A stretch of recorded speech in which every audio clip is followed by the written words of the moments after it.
Want to make sure you never miss a new release from the official Creepypasta.com YouTube channel again? Be sure to subscribe and hit that bell to turn on notifications. I Paint Houses with Human Blood by Christopher Maxim. I'd like to start off by saying, I am not a maniac. I am just a normal human being with a normal hobby. I enjoy painting houses. Unfortunately for some, I prefer to paint said houses with a unique mixture of my own creation, one that contains human blood. My methods may be unusual, but I find them to be necessary. I take pride in my work, and as such, I do whatever it takes to make the houses that I paint look fantastic.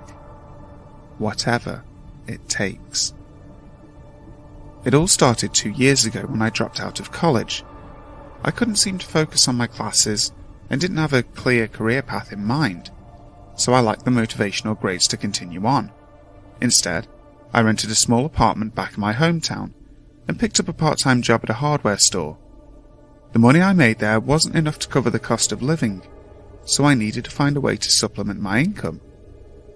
Many people that came into my store were constantly asking for good painters in the area to paint their homes. My town is very small, so there isn't much to choose from in the way of these kinds of services. This sparked the idea of starting my own painting business, and that is exactly what I did. I painted my first house in a small neighbourhood near my apartment complex. I think my client's name was Linda. She was a 74-year-old woman that wanted her house touched up as it was beginning to show its age. She had lived there her whole life, it seemed. I painted the entire house within a couple of days, and she was happy. I, however, was not. To me, the colour didn't look quite right. It needed something more. I decided that I would experiment with some different paints to create a more illustrious hue. I used the wooded area behind the apartment complex so as not to get paint all over the place. I must have bought 15 paint cans out there, all with different colours of paint in them. I even bought a few nice metal buckets from my store to use for mixing. I also bought a decent amount of plywood and a couple of sawhorses. I had spent a good chunk of money on this stuff, even with my employee discount, but I felt that I needed to do a good job with my side business. I didn't want a simple thank you and a check. I wanted them to stand in awe of the work I'd done. These purchases would be worth it. I began mixing different colours right away, and testing these mixtures on the plywood. I stayed out there until it began getting dark, trying almost every combination of paints that I could come up with.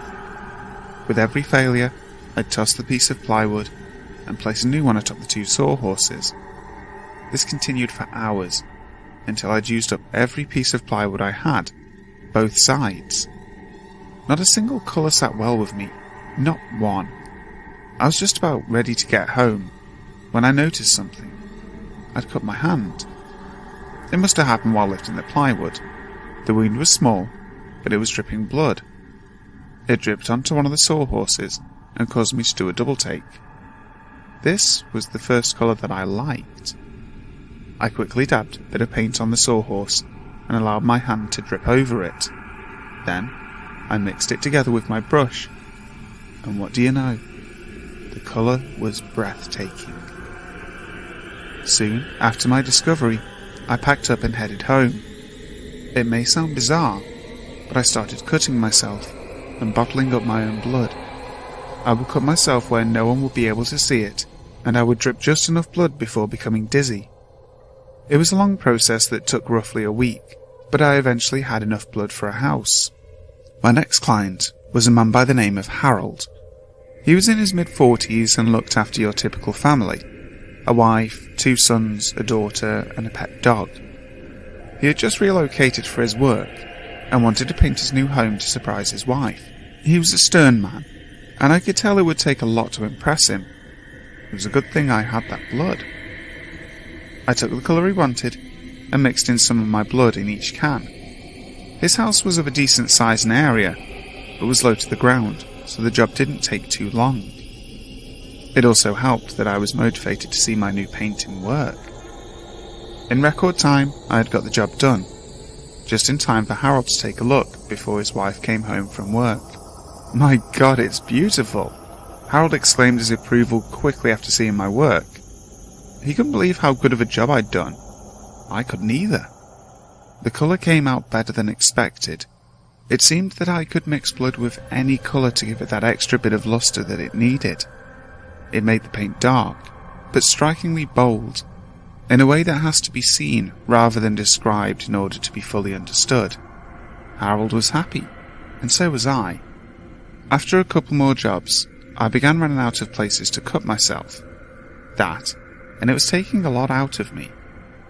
On the bright side, everyone loved my work. With the aid of word of mouth, I was becoming a small-town success, and after only just a few jobs, I couldn't stop there. Not with the praise I was receiving. I had to keep going. As successful as I was becoming, I knew I couldn't keep cutting myself. It wasn't healthy, and I didn't enjoy it. One time, I nearly passed out. I had to hatch a plan in order to continue my valued work. I thought of robbing a blood bank, but quickly discarded the idea. There were none nearby, and I lacked the proper stealth and know-how to pull off such an operation. I thought of killing animals to fuel my passion, but I discarded that idea as well. Animal blood was different from human blood. It just wouldn't be the same. While privately contemplating my new ideas, I heard a knock at my door. It was an electrician, hired by the landlord. Hi, I'm here for a routine checkup on your thermostat and electrical box." I let the man in, and went back to my failed planning. I watched the man as he checked my thermostat. It was then that a dark thought crossed my mind. I brushed it off at first, but it was like an itch that wouldn't go away. I eventually gave in to it.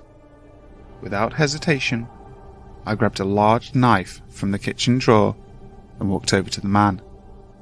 His back was towards me, making my job easier. I plunged the knife into the back of his neck, severing his brainstem and killing him instantly. He fell to the floor with a thud. I instinctively dragged the body into the next room to hide him, allowing myself no time to react to my own crime, one that I had never before committed.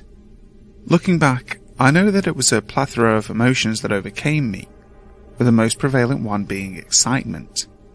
Not over the kill itself, that was unpleasant, but over what it meant in the long run. I could finally continue my work. It took a lot of rope and a lot of patience, but I managed to tie up the man in my closet, hanging him upside down. I grabbed one of my metal buckets and placed it underneath his lifeless head. I sliced open his neck and let the blood slowly drain from his body. It was disgusting, but necessary. There was no turning back at this point anyway. After draining him completely, I disposed of the man's body in the wooded area behind my apartment complex, where I first started experimenting with new colours. I buried him beneath a large tree. I figured that he would decay and provide the tree with some fertilizer, circle of life and whatnot. It may not seem smart to dump the body so close to where I live, but it really isn't. This town is off in the middle of nowhere, and my apartment complex is even further out. The woods behind it are never traversed by anyone other than myself. I can almost guarantee that he won't ever be found. I used a small portion of the man's blood, experimenting some more. As good as my previous mixtures were, I had a feeling I could make an even better one. As it turns out, I was correct. After a couple of days of trial and error, I found that warming the blood up in the microwave before mixing it with the paint created a much better consistency. You just have to be careful not to heat it up for too long, otherwise it will congeal. Implementing this method, I used the man's blood for a client the following week. The client was so impressed that they offered me a hefty tip on top of my earnings. That, to me, justified my crime. I've since done many jobs and racked up quite the clientele in the process. I've quit my job at the hardware store and now paint houses full time. With each new house, there is another body or two that I have to dispose of. One guy kept having a change of heart, and wanted a different colour each time I finished painting his house. That took at least 5 bodies worth of blood if I remember correctly. Now well, I can't risk disappointing a client. Their satisfaction is worth a lot, after all. Widening my customer base with each good review that they give. I may even start venturing out to other towns pretty soon. Who knows? Maybe your town will be the next one on my list. If so, then I look forward to doing business with you.